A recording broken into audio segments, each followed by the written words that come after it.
पर्यावरण मंत्री रामदास कदम यांनी मुख्यमंत्री देवेंद्र फडणवीस आणि पंकजा मुंडेंवर जोरदार टीका केली आहे। विश्वासघात हे खातं भाजपकडे आहे।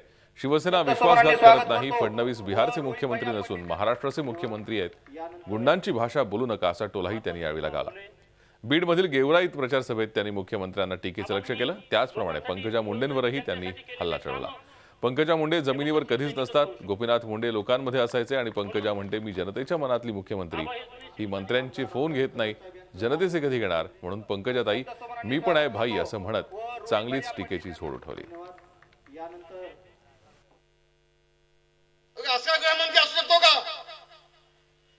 एखाद्या माणसावरती भाजप ज्या सत्ता त्यांच्या हातामध्ये सत्ता आहे त्या भाजपचीच लोक गुंड आणतायत, तडीपार लोक आणतायत, भाईच्या जिल्ह्यात आणतायत। इथं आमच्या शिवसेनेच्या पंचायत समिती सदस्याच्या वरती हल्ला केला जातोय, त्याला खाली फेकला जातोय आणि पोलिसांना फोन केला जातो तर पोलीस देखील फोन उचलत नाही। रात्री काय देवेंद्र फडणवीस तुमची कायदा आणि सुव्यवस्था? पंकजाताई आली ना, पंकजाताई किती आठवण करून द्या। अगं माझे बाय ते 15 लाखाचं काय झालं ग? आठवण करून द्या तिला, ताईला। ताई भाईने विचारलंय 15 लाखाचं काय झालं, कुठे गेले पैसे? झी 24 तास रहा एक पाऊल पुढे।